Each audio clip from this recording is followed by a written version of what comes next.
And joining us on the line now, you know him, you love him, you can't live without him, Stuart Varney from the Fox Business Network, one of our favorites here. You know why we love him? I would say he's a fan favorite and a personal favorite. Yes, and he's always, not only is he intelligent, gives great answers, but he's always got such a cool, calm, reasonable demeanor. Yeah. Nothing ever gets under his skin. Nothing ever gets him ruffled or riled. He's unflappable, I think, is the word that we would use. That's the word I would use right?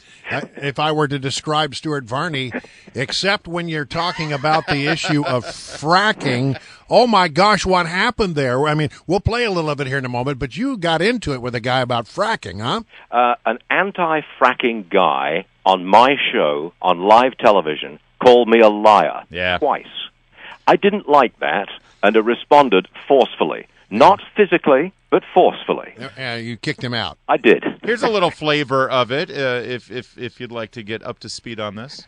You could light the water. Listen, brother, that was way before fracking. And in fact, what? I am your neighbor. Are you I am kidding? your neighbor. Yes, I was there. I bought the property 12 years ago. This EPA report does not premiere in the middle of a vacuum. There are 470 scientific reports right now, peer-reviewed, that state that fracking contaminates groundwater. That's bad for the air. It's bad for public health. I'm wrong about lighting the tap water before fracking ever appeared. You are absolutely wrong. I'm not, because I did it myself. Because what we're talking about... I did it myself. I do believe you are lying right now. Lying? Because the point... Yes, I do. The interview's over, young man. The interview is over. I am not lying. Okay. I did it myself. If you said and it got worse from there, actually, Stuart. Oh, not really. Can I just back up a little and explain? Yeah. I own property in downstate New York. When I bought that property 12 years ago, nobody had ever heard of fracking. But on my property, you could light the water. And why was that? You could put a lighter right next to the water, and boom, you got a flame from the water. Yeah. And now, fracking people, the anti-fracking people say, oh, that's because of fracking. See what fracking does to the drinking water? Yeah. Well, that's nonsense. This has been happening for hundreds of years. Native Americans used to light it. George Washington used to light the water. And he calls me a liar. Well,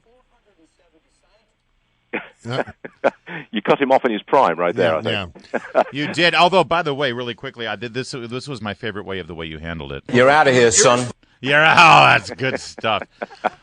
Well, I think that was okay. I mean, I didn't get personal the way he got personal. No, absolutely. No. And I think I came out of that okay, and I'm flat out right. And frankly, Stuart, this is the part of this whole exchange actually that was the most revealing to me, and I think that is something that a lesson that we can all learn. Listen to what he said here. There are 470 scientific reports right now, peer-reviewed, that state that fracking contaminates groundwater. Right, so they always have these stacks of scientific studies that they throw at you, and you're not allowed to question them. They're not allowed to debate it because what the science is settled. Where have we heard that before? Well, hold on a second. The EPA, which surely is no friend of fracking, they had a 1,300-page report released last week, and here's what they concluded.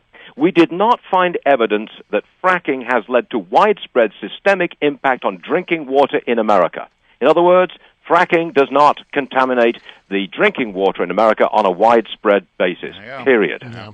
Well, the guy disagrees with that, and you can't shut him up. Well, thank you, Stuart, for standing your ground. America salutes you. Thank you very much. All right, so look, I got something. I mean, I'm trying to figure out. I'm looking around, as I always do, at what's going on with the markets. You know, and look, I don't expect to ever really truly understand it, but it seems like we vacillate in America these days between, oh, we've got horrible news, and, oh, we have great news. Oh, we have horrible news. Yeah, we have great news. It goes back and forth. Yesterday, huge rally in the market after days and days and days of people saying, oh, this is the end of the world as we know it. What's going on? A stalemate is what's going on. The Dow Jones Industrial Average has been in a range, 17,700 to 18,200. That's the range, and it's been in that range month after month after month. It doesn't break out one way or the other. Investors don't know what to make of Greece. Are they going to settle? Are they going to get chucked out? Is the American economy beginning to expand, or is it heading towards recession? The jury's out on both cases. We don't know. We just take it day by day. So the market is in a narrow trading band. I'm inclined to say that the economy is beginning to show some signs of life, and so is the global economy, certainly the richer countries. And I think that's why interest rates are rising, and I think that glimmer of hope is also keeping the Dow Industrial Average close to 18,000. That's my reading. Stuart, the G7 summit happened earlier this week, and they had a lot on their plate, especially concerning international crises that do affect the economies around the world, like things like ISIS, things like Vladimir Putin and his infringement in Ukraine and other areas of the former Soviet nations. But it seems like the only thing that came out of this was a huge wealth transfer over climate change. Yeah. What is this about? You introduced me by saying I am unflappable. Yeah. That is not true. I am distinctly flappable when it comes to this issue. Did you know that the G7 nations, led by President Obama, have committed to giving $100 billion each and every year, starting in 2020, to so-called poorer countries to help them tackle climate change? Those poorer countries, by the way, would include China. So here we have our money being given to poorer countries to mitigate climate change, and we've committed to it. I thought China was the biggest economy in the world, or second biggest. They're a poor country that needs $100 billion from the rest of us? They're the second biggest economy in the world. They are the world's biggest polluter, and they've got $3 trillion in foreign reserves. And we are going to give them some money for climate change. How about that? Now, if you want to call me unflappable, go right ahead. But I am distinctly upset by the idea of my money going up. And by the way, Congress doesn't even get to vote on this. This goes straight to the United Nations Climate Conference in Paris in December. Whether we get to vote on it or not, I don't think we do. And that in itself is outrageous. Well, but I mean, ultimately, the money can't be spent without Congress signing off on it. I guess that's true. And although I'm not with sure this the Congress, mechanism by which we stop it. Yeah. But again, the president just acting unilaterally on behalf of the nation without actually taking the temperature of the people. I think if you put that to a referendum for the nation, I think they would say, no, let's not do that. We don't have $100 billion lying around every year. No question about it. If we had to vote on it, we would say absolutely not. Get lost. Just a few moments ago, we shared with the audience the story about what they're doing over at Taco Bell, where executives are apparently studying the vocabulary, the lingo of millennials. And they have, over there at Taco Bell, they have the Millennial Word of the Week. And where you learn things like the phrase that stuck with me is that, when you say you're going to throw some shade in someone's direction, you're sort of going to gently insult them in sort of a kidding way. That's called throwing some shade. But the larger question is why do they feel like it's important to court these millennials? Is it that big of a market?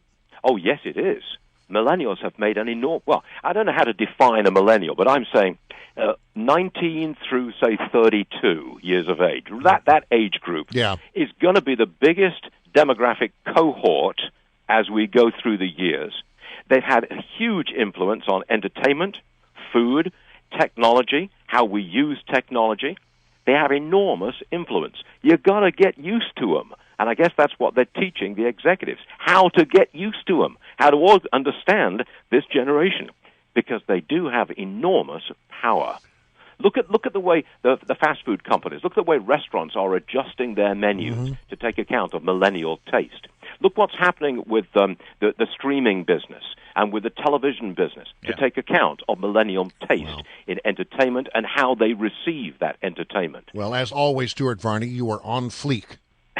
Oh, what? On fleek. He's talking millennial talk. You want to explain that one, Brian? That's on point. Yeah. Good. Yes, absolutely. He is the sometimes flappable, but always justified Stuart Varney. Thanks for joining us, Stuart. Thank you, gentlemen. And in the moral words of Stuart Varney, You're out of here, son.